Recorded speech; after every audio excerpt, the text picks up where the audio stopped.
नमस्कार, मैं हूं सत्यपाल और आप देख रहे हैं CWB हिंदी न्यूज। शक संवत 1944 विक्रम संवत 2080 आज चैत्र मास के शुक्ल पक्ष की चतुर्दशी तिथि और दिन बुधवार है। तदनुसार अंग्रेजी तारीख 5 अप्रैल सन 2023। आइए सबसे पहले एक नजर डाल लेते हैं दिन भर की सुर्खियों की तरफ। जज पर टिप्पणी कर बुरे फंसे सीएम मनोहर लाल खट्टर, हाईकोर्ट व सुप्रीम कोर्ट पहुंचा मामला।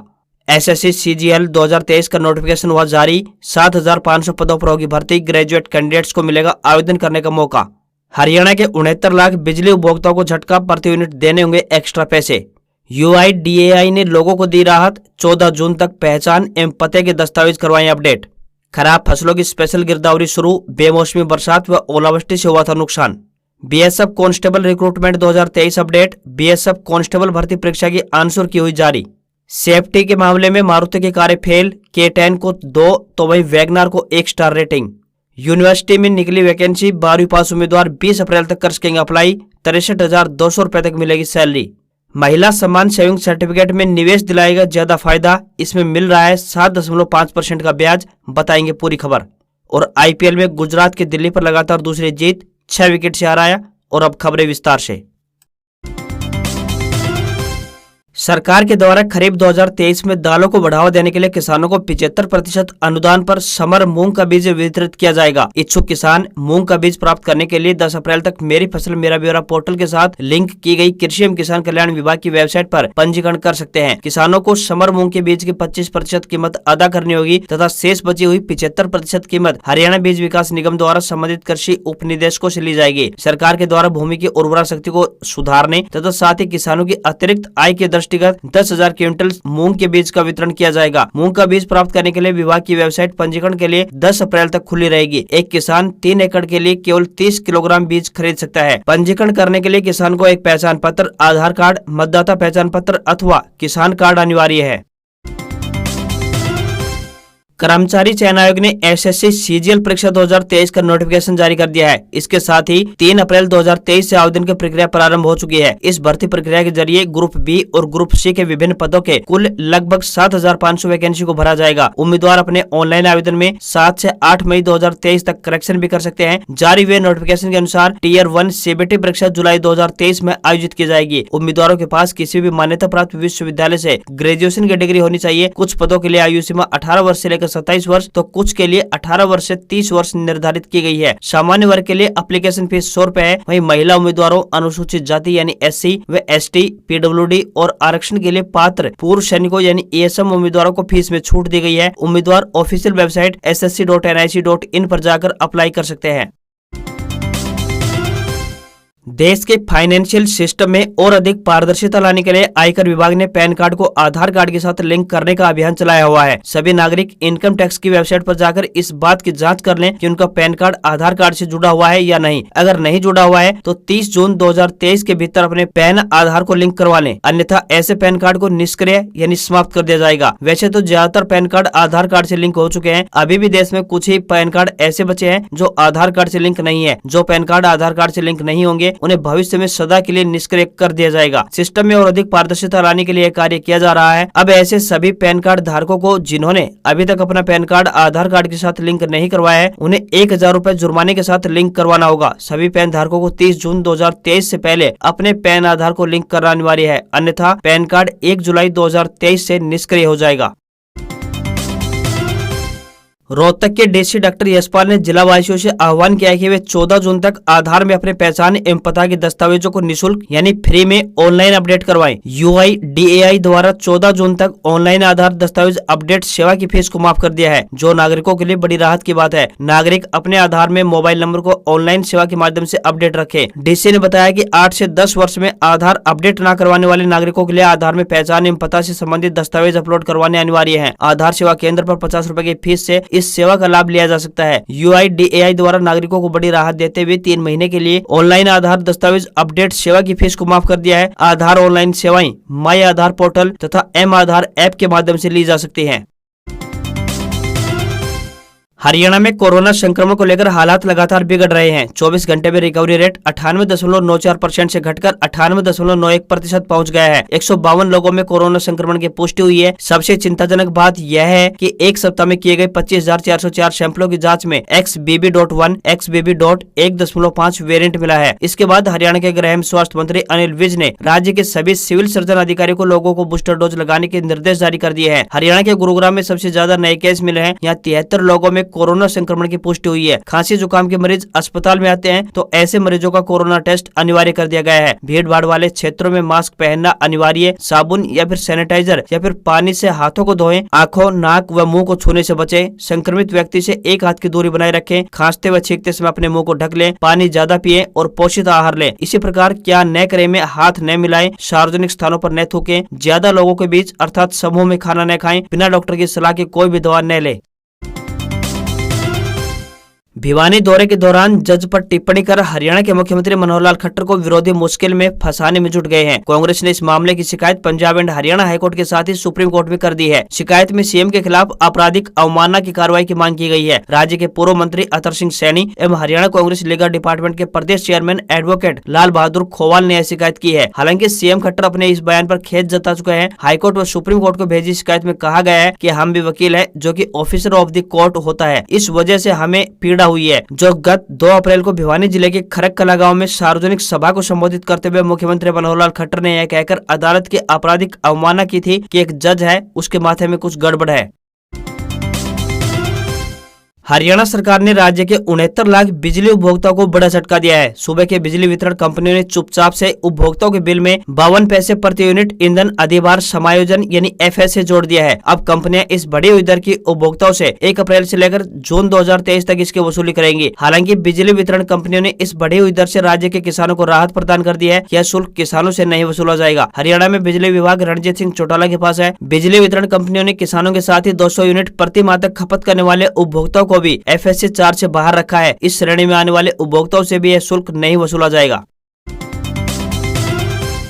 Board of school education Haryana यानी BSEH ने ऐसे परीक्षार्थियों को बड़ी राहत प्रदान की है जो पात्र होने के बाद भी परीक्षा में शामिल नहीं हो पाए। इन परीक्षार्थियों के लिए BSEH इसी महीने विशेष एग्जाम कराने जा रहा है। इसके लिए रजिस्ट्रेशन शुरू हो गया है। रजिस्ट्रेशन के लिए 7 अप्रैल लास्ट डेट फिक्स कर दी गई है। छात्र छात्राएं आधिकारिक वेबसाइट BSEH.org.in पर अपना रजिस्ट्रेशन करा सकते हैं। अधिकारियों के अनुसार 7 अप्रैल को लास्ट डेट के बाद ही एग्जाम की डेट फाइनल कर दी जाएगी। सूबे में कई ऐसे छात्र हैं जो पात्र होने के बाद भी बोर्ड परीक्षा में अपना रजिस्ट्रेशन नहीं करा पाए थे। यह परीक्षा उन परीक्षार्थियों के लिए बड़ा मौका होगी। विशेष बोर्ड परीक्षा के लिए आवेदन करने के लिए छात्रों को एक बार रजिस्ट्रेशन शुल्क के रूप में 5,000 रुपए का भुगतान करना होगा।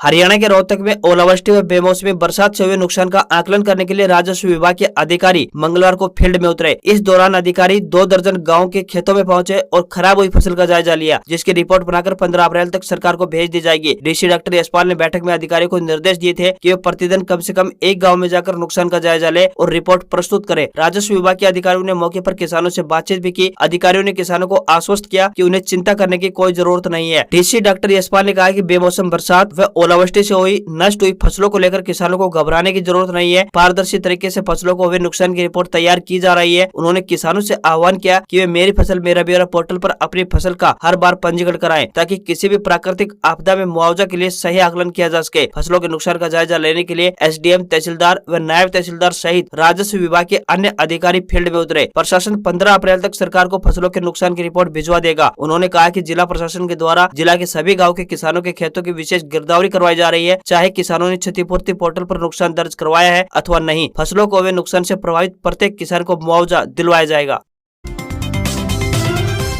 हरियाणा के रेवाड़ी में बिजली डिफाल्टरों पर कसेगा शिकंजा। हरियाणा के रेवाड़ी जिले में दक्षिण हरियाणा बिजली वितरण निगम की ओर से डिफाल्टर उपभोक्ताओं को बिजली बिल भुगतान करने के लिए 31 मार्च तक का समय दिया गया था, लेकिन जिले में अभी भी 15,000 के करीब उपभोक्ता ऐसे हैं जिन्होंने अपने बकाया बिल का भुगतान नहीं किया है। इन पर निगम का करीब 50 करोड़ रुपए बकाया है। निगम की ओर से लंबित बिलों की अधिक से अधिक रिकवरी के जागरण के लिए सरचार्ज माफी योजना को भी 31 मार्च तक कर दिया गया था। इसके बावजूद उक्त उपभोक्ताओं ने योजना का लाभ लेकर अपनी लंबित बिल जमा नहीं कराया। जो कोई विभाग, कंपनी या फिर व्यक्तिगत उपभोक्ता बिजली बिल के डिफाल्टर है और 31 मार्च तक बिल का भुगतान नहीं किया है, उनके खिलाफ अभियान चलाकर कनेक्शन काटने की कार्रवाई की जाएगी। हरियाणा के मुख्यमंत्री मनोहर लाल खट्टर ने बड़ी घोषणा की है। उन्होंने कहा कि गांव से शहरों की ओर पलायन रोकने के लिए शहरों जैसी सुविधाएं जैसे कि शिक्षा, स्वास्थ्य, परिवहन सुविधाएं आदि गांव में भी प्रदान की जाएगी। इसके लिए आगामी समय में बड़े गांव में जमीन खरीदकर कॉलोनियां बनाएंगे, वहां ग्रामीणों को रहने के लिए सभी सुविधाएं प्रदान करेंगे। एक मांग पर मुख्यमंत्री ने पुलिस विभाग की ओर से नीलाम किए जाने वाले वाहनों की बोली ऑनलाइन कराने की घोषणा की है। पानीपत में वाहनों की नीलामी के दौरान बोली 35 लाख रुपए में छूटी, जबकि माल 75 लाख रुपए का था, जिस पर मुख्यमंत्री ने तुरंत नीलामी प्रक्रिया ऑनलाइन करने की घोषणा कर शिकायतें आई थी। मुख्यमंत्री ने ठेठ हरियाणवी पृष्ठभूमि को छूते हुए चारपाई व मुद्दों पर बैठकर जनसंवाद किया। ग्रामीण भी इस अंदाज के कायल हो गए और कहा कि यह अपने आप में सीएम का नागरिकों के प्रति अपनेपन को दर्शाता है।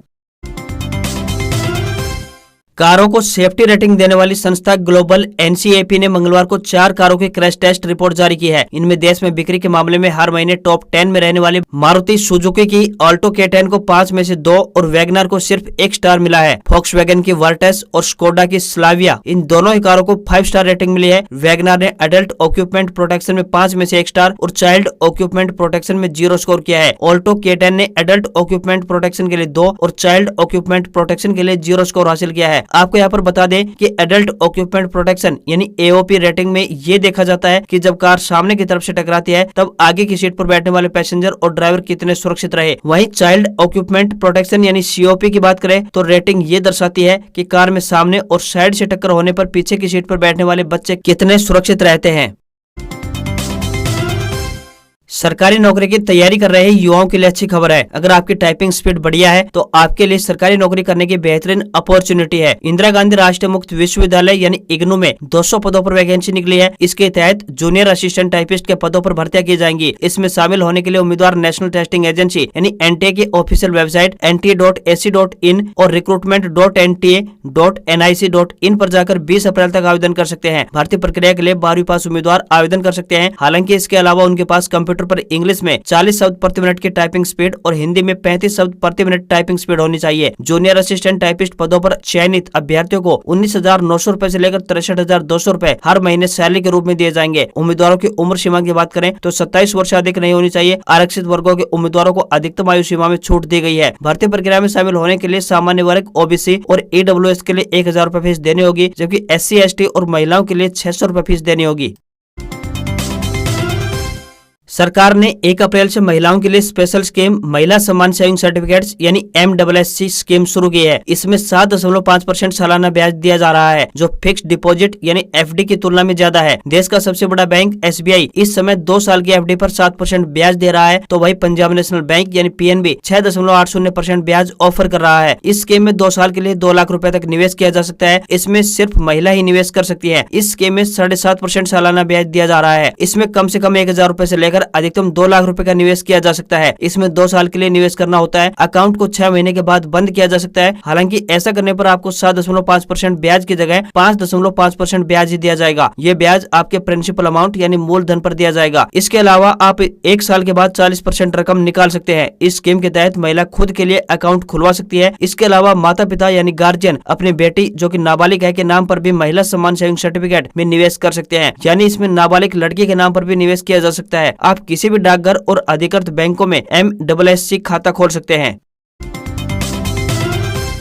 हरियाणा सरकार द्वारा 1 अप्रैल से वरिष्ठ यानी बुजुर्ग नागरिकों के लिए यात्रा जो 65 साल से घटाकर 60 साल कर दी गई है, वह परिचालकों के लिए गले की फांस बन गया है। इसको लेकर all Haryana roadways worker union ने आपातकालीन बैठक भी की है। परिचालकों का कहना है कि बुजुर्ग आधार कार्ड दिखाकर ही आयु सीमा में छूट मांग रहे हैं, जो सही नहीं है। यूनियन प्रधान नरेंद्र पांचाल ने बताया कि कई दिनों से लगातार शिकायतें आ रही है कि 60 वर्ष का व्यक्ति यात्रा करने के लिए आधार कार्ड दिखाकर किराए में छूट की मांग करता है, लेकिन मुख्यालय के आदेशों में कहा गया है कि यह छूट केवल महाप्रबंधक द्वारा जारी पास पर ही मान्य होगी, जो अभी तक बहुत से नागरिकों के द्वारा नहीं बनवाए गए हैं। परिचालक द्वारा यह छूट देने में असमर्थ हैं, तो यात्री लड़ाई झगड़ा करने पर उतारू हो रहे हैं, क्योंकि 60 साल की उम्र का व्यक्ति आधार कार्ड या फिर कोई भी डॉक्यूमेंट दिखाकर छूट की मांग कर रहा है। लेकिन विभाग ने जो लेटर जारी किया है उसमें परिवार पहचान पत्र और आधार कार्ड के साथ ऑनलाइन एप्लीकेशन देनी होगी, जिसके बाद महाप्रबंधक पास जारी करेगा। All Haryana roadways worker union मांग करती है कि जल्दी से जल्दी सरकार परिचालकों की परेशानी को देखते हुए इसका कोई समाधान निकाले। वहीं दूसरी तरफ सराफा बाजार में सोने का भाव 180 रुपए की गिरावट के साथ 59,600 रुपए प्रति 10 ग्राम पर रह गया है। चांदी की कीमत की बात करें तो 394 रुपए की गिरावट के साथ 71,824 रुपए प्रति किलोग्राम पर रह गई है। वहीं $1 का रेट 82 रुपए 12 पैसे के स्तर पर बंद हुआ। आज खबरों में बस इतना ही। देखते रहिए CWB हिंदी न्यूज। नमस्कार।